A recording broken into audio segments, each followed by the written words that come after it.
Hey everyone, we're here on Cornhucket Eve at the Nowhere compound at the world's biggest bars with Matt Beringer.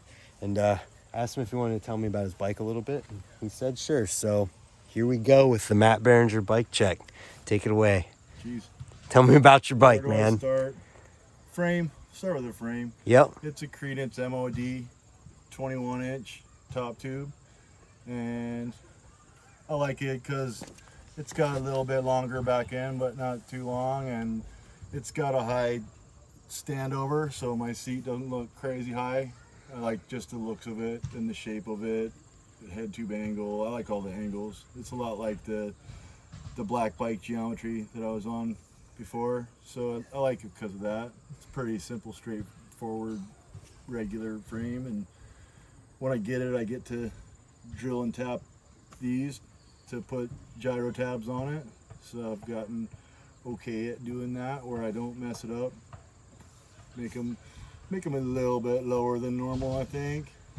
And as for the fork, is a Pitchfork XLT 990s, because I originally started using front brakes when we were filming for Killjoy 10 years ago, almost probably, and it's because I made the backwards bike with a left side, right side drive free coasters, so I could roll forwards, but it would engage, but I could crank around the town backwards. So I originally had that funny idea to do that, and I put front brakes on so I could pedal backwards and do a skid.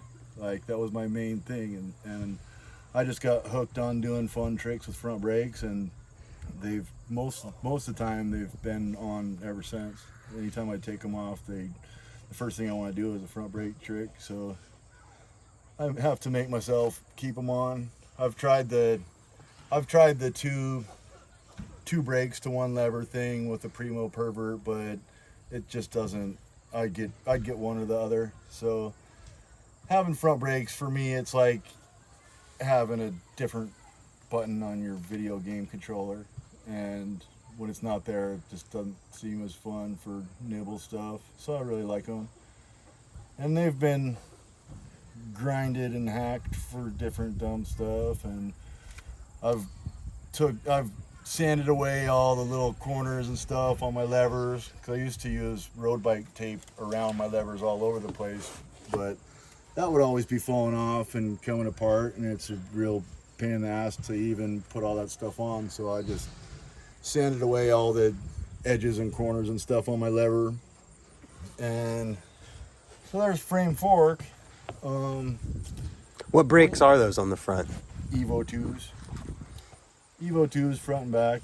Same ones I've had for 10 years. I like the fly brake pads just because of the shape that they look. They don't have a thread sticking out or the big thing sticking out, because as for having that in the back, I'd always like hit my ankles on them and chew up my ankles with those little things. So I like how low profile they are, so that's what I've been using for a long time. Front one, I got a linear cable going down, and then it's got a little piece that I made that has it go from linear cable to no-con cable, because no-con cable can wrap around that little bend really small, and I don't have to, if I get it the right length, I don't have to have a zip tie or tape or anything right there to keep that the length and size, to not have anything to mess with. And I made my top cap for it. They've changed their threads on the top now, so it's bigger threads all the way around, but this is the old one. So it's got 3/8 bolt that was the headset cap before, and I machined off the cap part, and then I drilled and tapped the inside of that, screwed it down in there so it has a small bolt, and then I drilled a hole through the steel thing next to it, and then I've grinded my cable ends so that I can just put it through, so I can put my bike together, take it apart without having to disassemble stuff so much. And there goes the birds. So I made that cap, got all weird with doing that, and made this top headset thing out of some titanium that that I had, and just mostly for looks and to keep it clean and to kind of go with my color scheme, because those brown color brakes, I don't know exactly what they called that color, Odyssey ones from a long time ago, and I'd actually ran them for years and spray painted them black, but underneath the black was that brown color, so I liked that, and I decided, okay, I make my bar ends and tried to get them that color. They went a little bit purple, but mostly brown. Get them the brown color when I machined off all the smashes that I got in them over however many years of using them. The tie lasts pretty good. So I love my top headset thing. It looks clean. I really like how that thing turned out.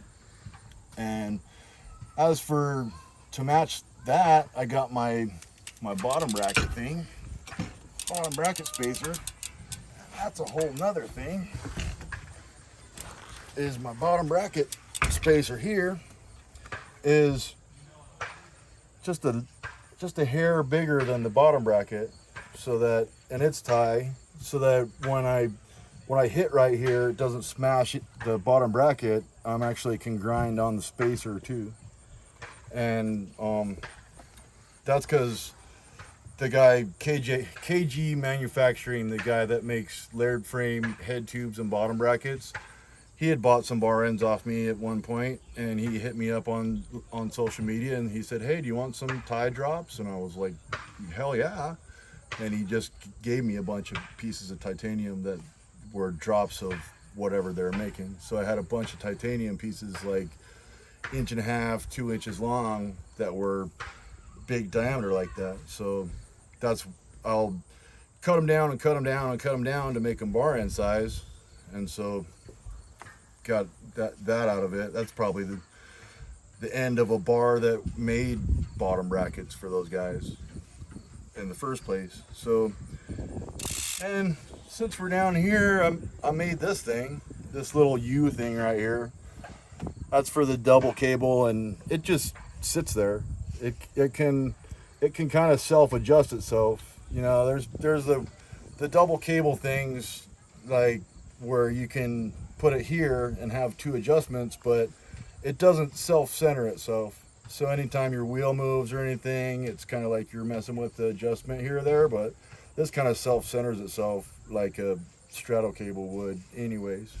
So that's been nice. I've made a couple of those, but it's been a while, but that works really good. And I like the way it looks, having my cables come down under and not have everything up on top of it here. So just for looks, I guess. And so Evo 2s, Odyssey gyro, Odyssey levers, that's everything with the brakes. And these are the profile cranks. They're the bigger ones. I can't think of. Column. Are they called column? Yep, profile column.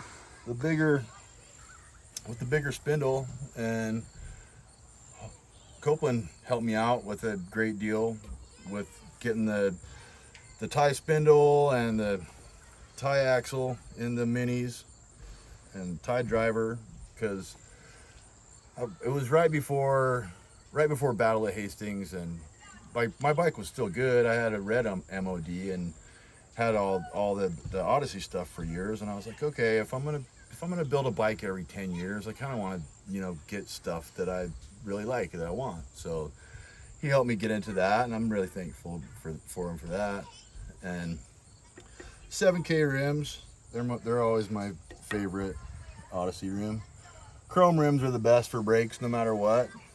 I mean, black rims look cool and all, but chrome rims, chrome cranks, because black wears off. Same as cranks. I hit my shoes on my cranks all the time, so paint goes away no matter how good and thick it is. Paint will go away. And I got Madeira 28. Can't remember what the name of the sprocket is. It's a 28 guard sprocket.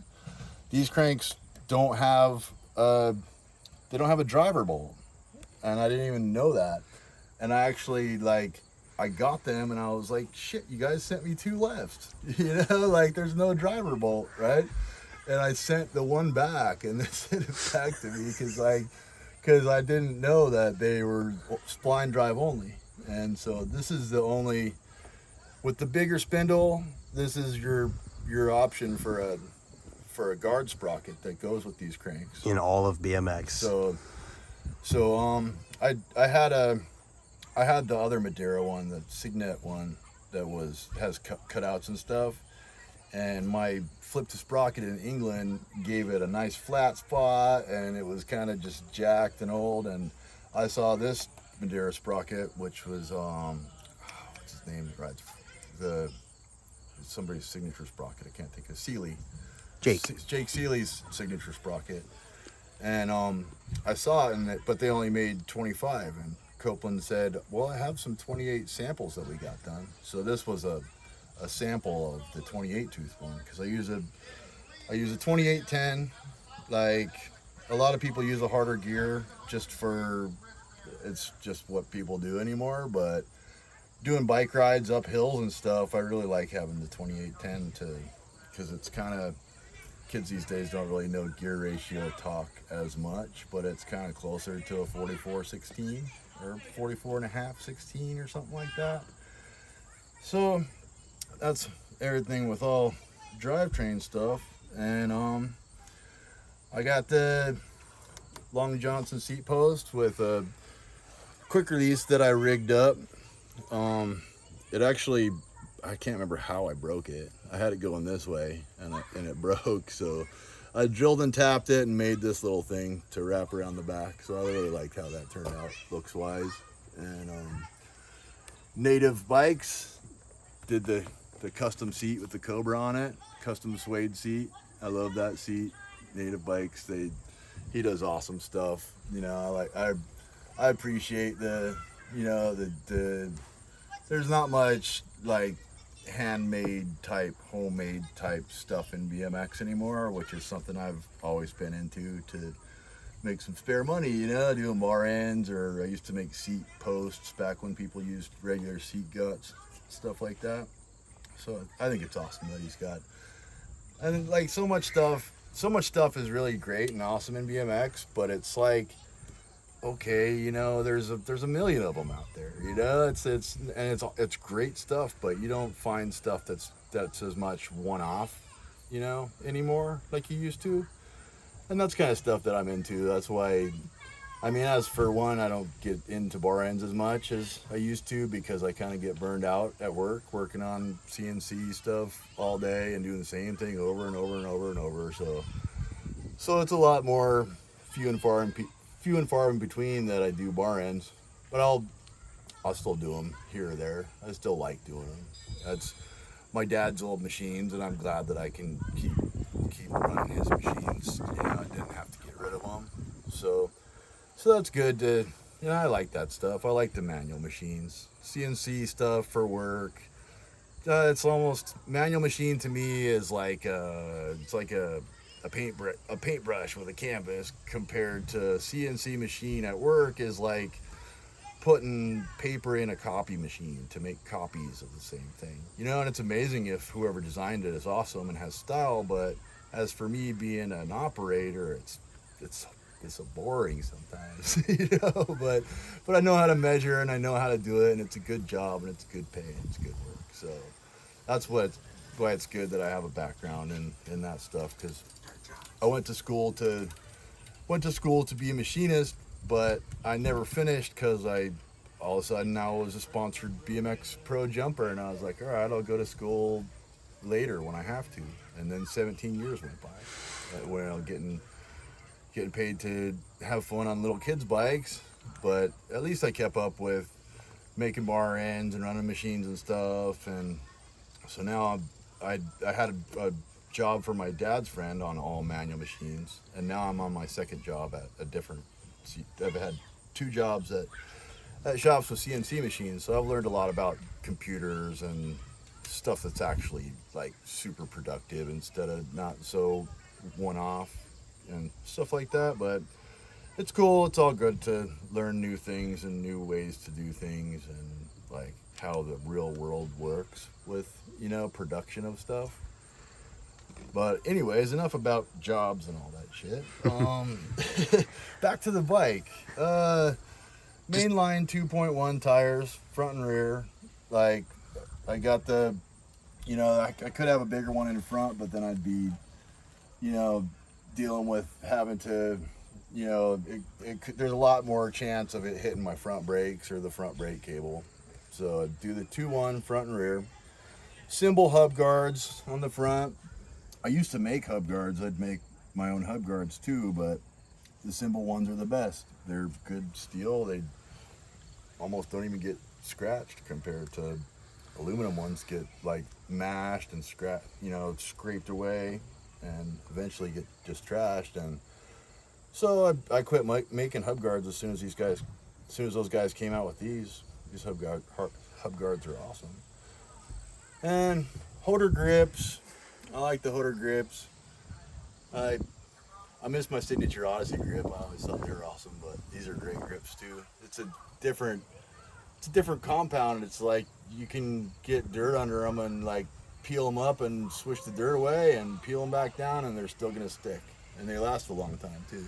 Those grips are awesome. Those guys did a great job with whatever compound they use, and it's a good grip design. It's a good shape and size, and so I like those grips.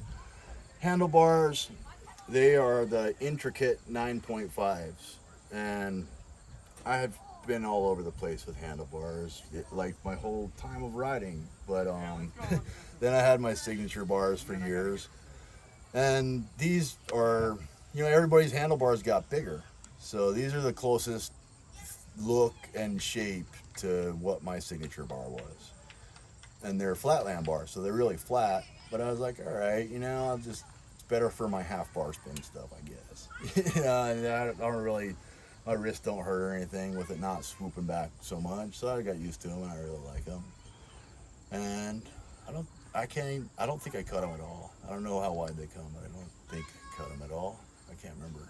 But so that's bars, forks. Stem is the Credence one. Kind of looks like the old Challenger stem. I got them to send me a camo one. I really like that camo because it's kind of got the greens that are in the camo mini hubs, but it's got gold too, which kind of like gets me into my next piece of my bike, which is my pedals.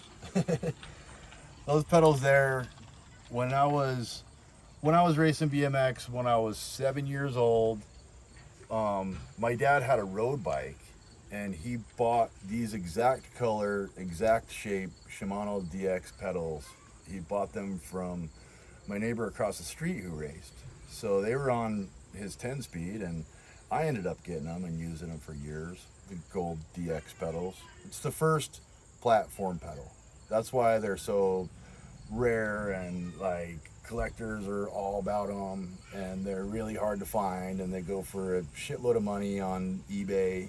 And so I came out here a couple years ago, and I said, I was like packing up my bike to leave, and I said, hey Carl, do you got any Shimano DX pedals? And he was like, I think I just might, like.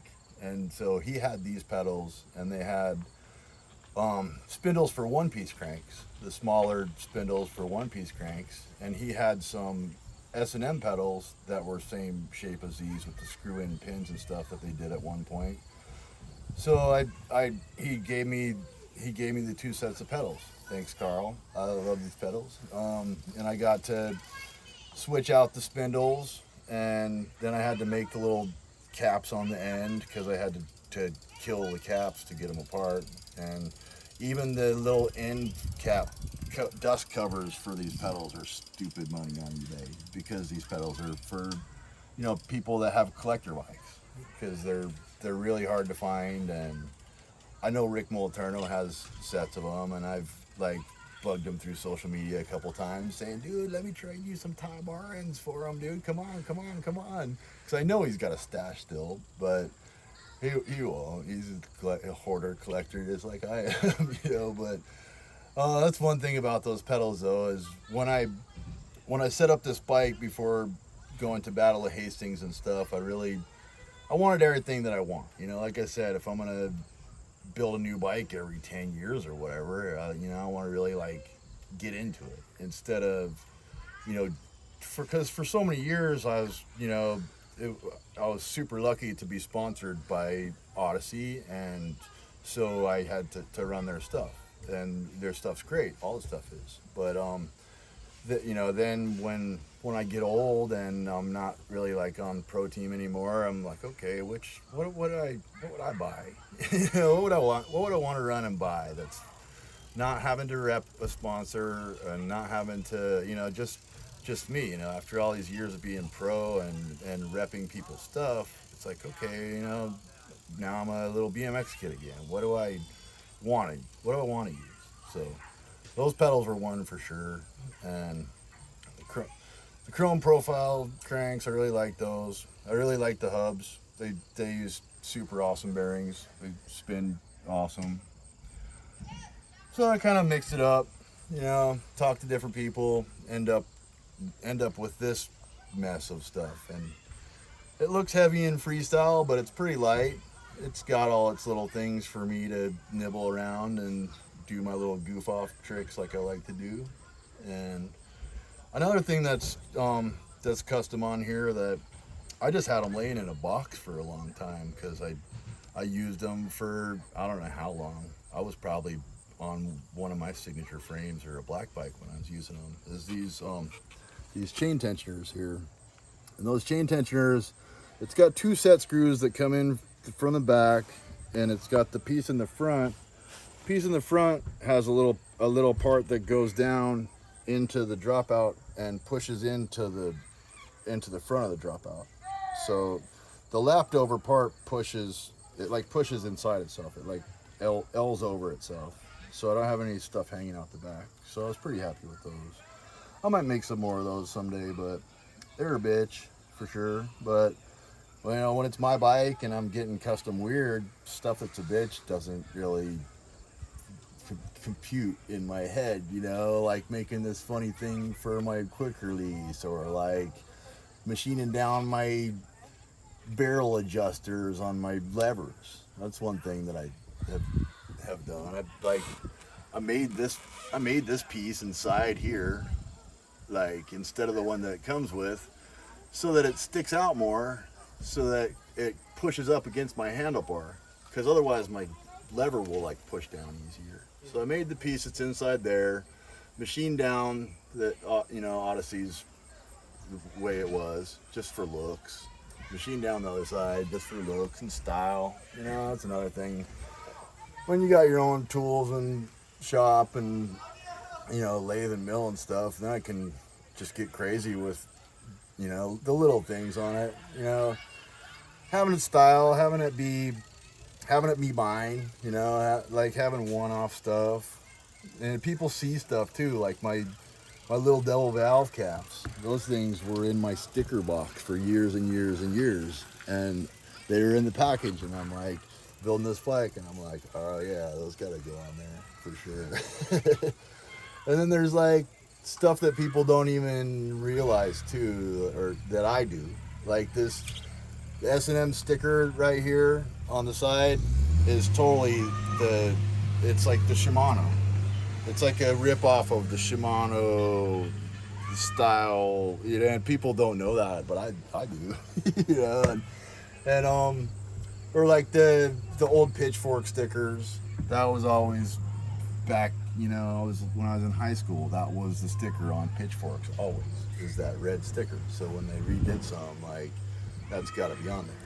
And like this font of S&M sticker there, like, or you know, I have that same font sticker that says Holmes, and maybe someday I'll put that on the side of my frame, but it will have to be for some like awesome event where, I don't know, it just goes with it, you know, the red and the camo and the gold and stuff like that. It just kind of goes together.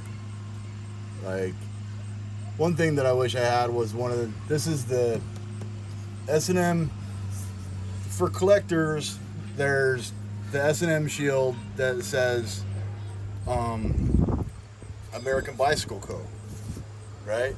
The older ones say bicycles made in USA. So that handlebar pad says America Bicycle Co. So it's a newer one, which is still cool, but I would love to have the handlebar one that was an older one. And I used to have that pad set, which was the older ones, and my bike got stolen and retrieved, and those pads are off it for sure. I was pissed, but like, just funny little things, you know. I guess that's about it. Like, The last thing is your pegs. oh, pegs. They don't make them anymore, I don't think. The Revenge Industries ones. They're aluminum with a steel on the outside. And I really like these pegs too. I wish they still made them. Because I like how they grind great at Layton Park. And I like how the steel wraps around the aluminum right here. It doesn't just end or anything. And it's just clean and rounder if your peg ever hits you or whatever. You know? And besides that, that's everything. I have tubes. In the tires. I think that's every single part. Besides that, normal spokes. It'd be nice to have tie ones, like I was saying, just for super light because it feels cool, but I'm not gonna break them all. And I guess that's it. Cool, man. So, one last thing that we're supposed to do here is, I guess we're gonna ride these things. I guess, man. Brent, have we ever rode together? No. We've never rode together. Should we go ride together? We should go ride. Thanks for doing this, man. Yeah, for sure. Thank you. Check Matt out if you haven't. Subscribe here if you haven't. And we'll see you tomorrow. This is the new way of content, and I'll be part of it. That's cool. Heck yeah. Thanks, Matt. Yeah, for sure. Of course. Thank you. That is a good explanation See you of all tomorrow. this shit. Goodbye.